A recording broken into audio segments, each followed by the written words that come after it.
Perkenalkan, nama saya Francisca Ditrin dengan NPM 23104021 kelas 2023B Program Studi Pendidikan Matematika. Pada video kali ini, saya akan membahas tentang vektor matematika, pengertian, rumus, dan contoh soal. Baik, yang pertama, ternyata vektor matematika itu sering kita manfaatkan di dalam kehidupan kita sehari-hari. Sebenarnya pasti kita muncul dalam teman-teman, salah satu manfaat vektor matematika dalam kehidupan sehari-hari itu adalah kita bisa lihat pada saat kita menggunakan GPS atau Global Positioning System. Apabila kamu sedang membutuhkan petunjuk arah suatu tempat atau kamu dapat mengandalkan sistem GPS di HP-mu. Nah, GPS ini nanti dia menentukan letak lokasi yang kamu tuju dengan bantuan satelit. Nah, tanpa membutuhkan waktu yang sangat lama, kamu bisa langsung menemukan lokasinya. Nah, selain itu, dia juga akan menunjukkan arah untuk sampai ke lokasi tersebut. Keren banget kan?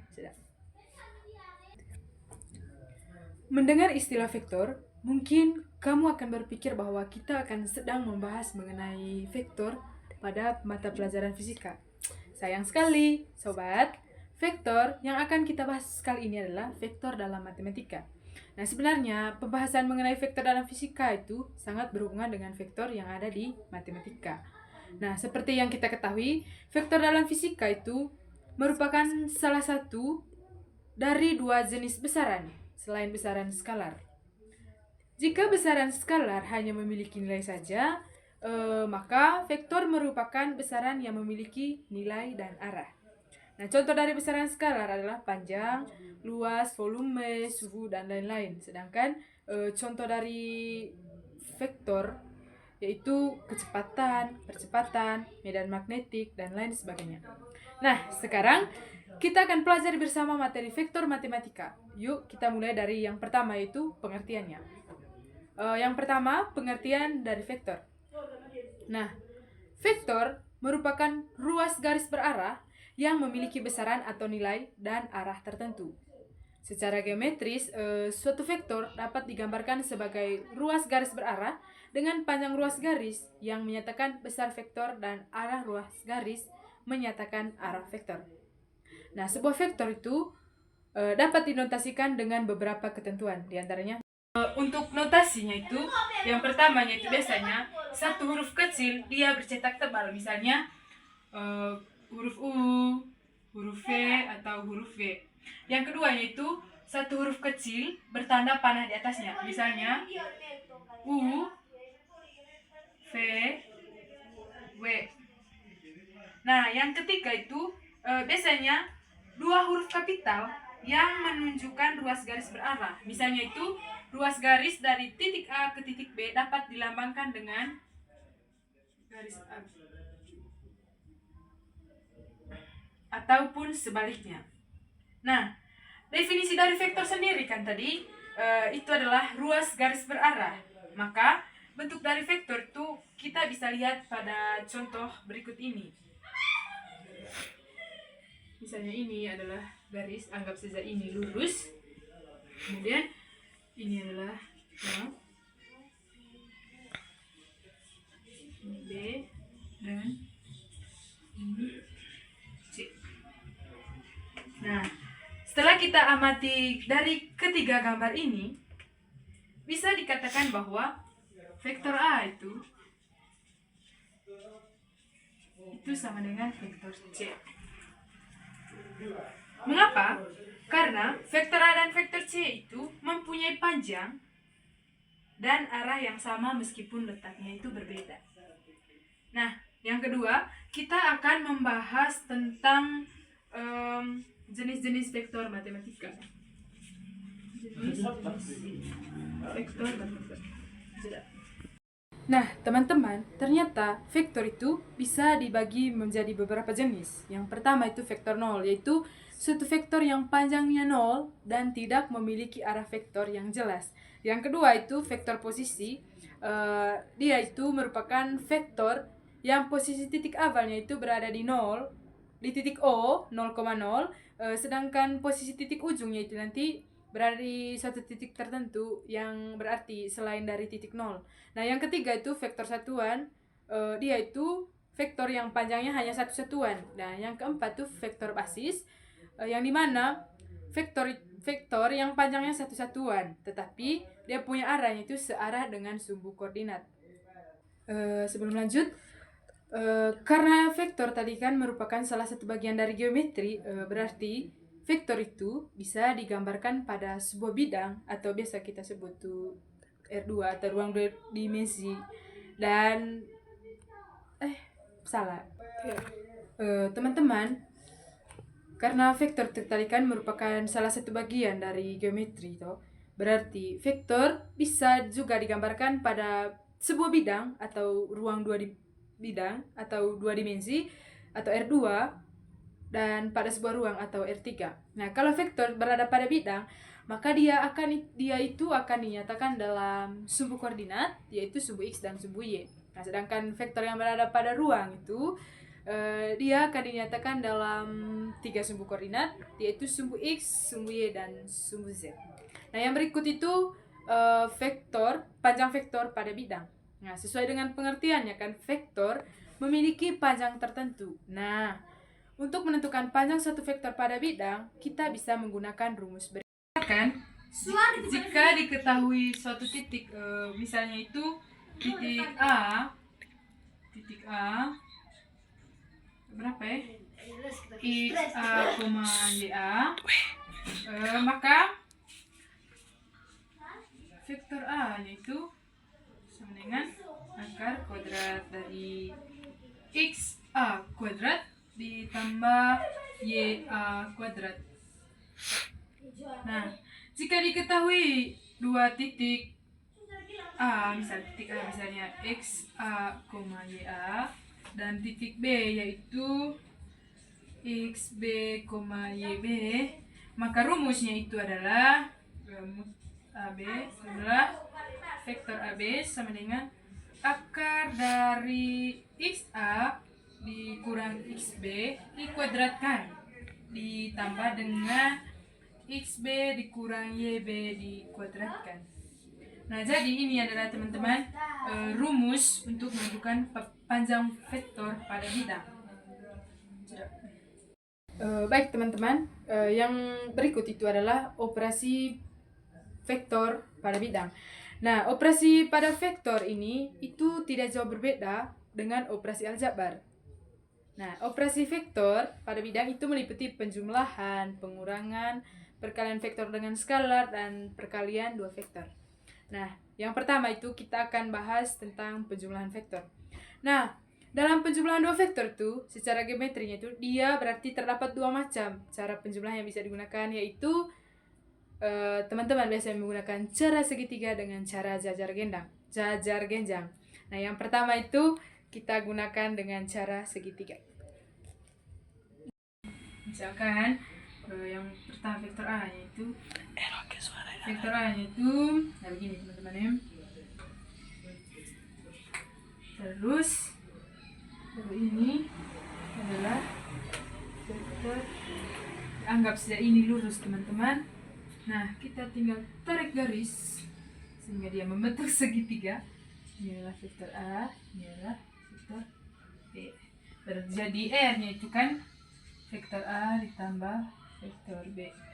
Begitu saja teman-teman. Nah, namun secara aljabarnya itu penjumlahan vektor hanya menjumlahkan koordinat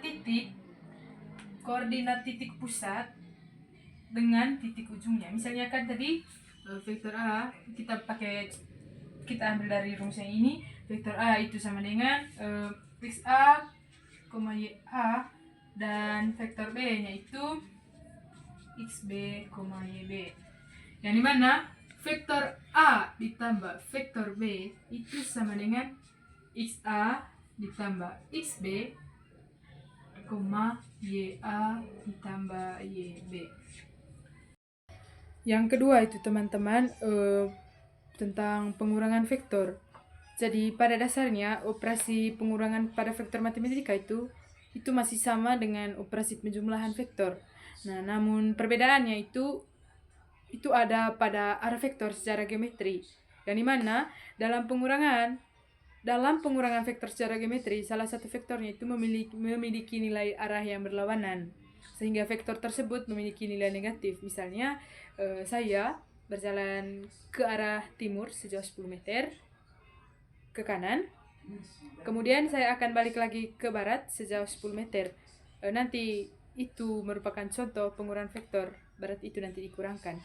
Nah, secara aljabarnya itu pengurangan vektor itu dilakukan dengan mengurangi titik-titik pada koordinat vektornya.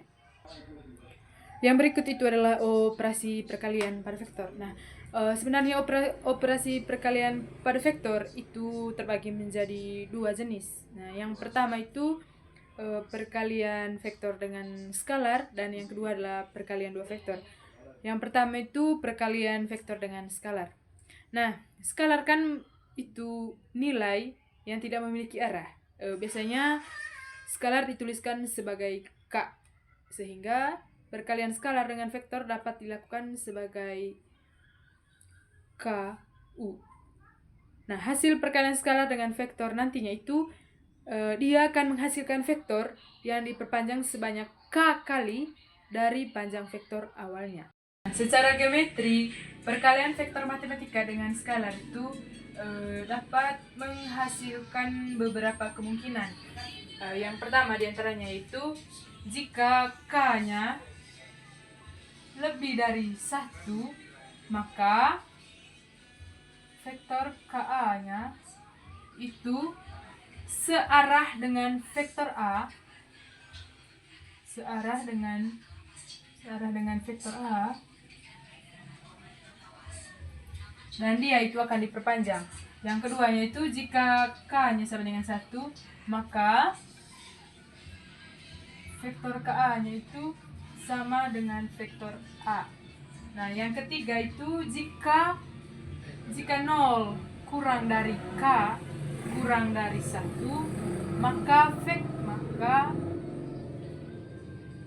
vektor KA itu searah dengan vektor A dan dia akan diperpanjang. Nah, yang keempat itu jika negatif 1 kurang dari K dan kurang dari 0, maka vektor KA itu akan berlawanan arah dengan vektor A dan akan diperpendek. Nah, jika K-nya sama dengan negatif 1, maka vektor KA itu akan berlawanan arah dengan vektor A dan dia akan diperpanjang sama. Maksudnya panjangnya nanti akan sama. Nah, yang terakhir itu jika K kurang dari negatif 1, maka vektor KA-nya itu berlawanan arah dengan vektor A dan dia diperpanjang. Cara aljabarnya itu perkalian vektor matematika dengan skalar itu merupakan hasil perkalian semua unsur vektor dengan skalarnya. Nah, sebagai contoh, jika vektor A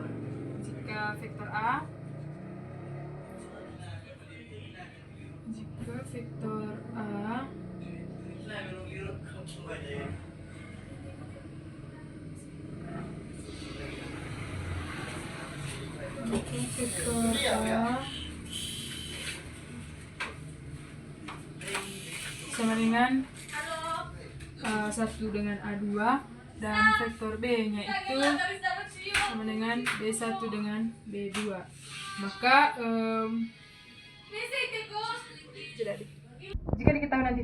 jika diketahui tadi vektor A-nya itu A1 dengan A2 dan vektor B-nya itu B1 dengan B2, maka vektor KA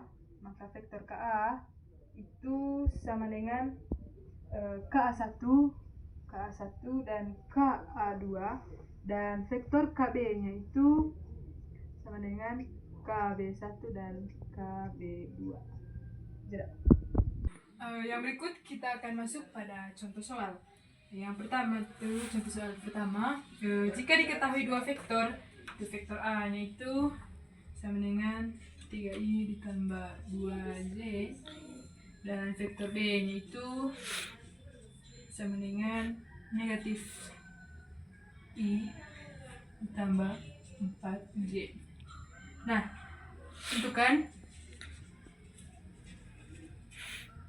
Tentukan yang pertama itu sama dengan vektor A ditambah dengan vektor B. Yang kedua itu vektor A dikurang vektor B. Baik, penyelesaiannya yang pertama itu vektor A ditambah vektor B. Ini sangat mudah teman-teman, kita tinggal memasukkan nilai dari vektor A, kemudian nanti ditambahkan dengan nilai dari vektor B nya. Yang pertama itu kumpulkan suku-suku sini, mana 3 ditambah negatif 1 kali ditambah 2 ditambah 4 C. Nah, 3 tambah negatif 1i itu sama dengan 2i ditambah 2 ditambah dengan 4 sama dengan 6j. Berarti ini adalah hasil dari vektor A ditambah vektor B, itu 2i ditambah 6j. Yang kedua itu vektor A dikurang vektor B. Nah, kita tinggal memasukkan yang tadi saja, 3 dikurang 1 negatif 1i ditambah 2 dikurang 4j. Nah, 3 dikurang negatif 1i itu sama dengan, karena negatif dikali dengan negatif itu hasilnya positif, maka ini menjadi 4i ditambah dengan 2 dikurang 4 itu sama dengan 2. Karena ini positif dikali negatif hasilnya negatif, maka ini jadi hasilnya negatif 2j. Jadi ini adalah penyelesaian untuk soal ini.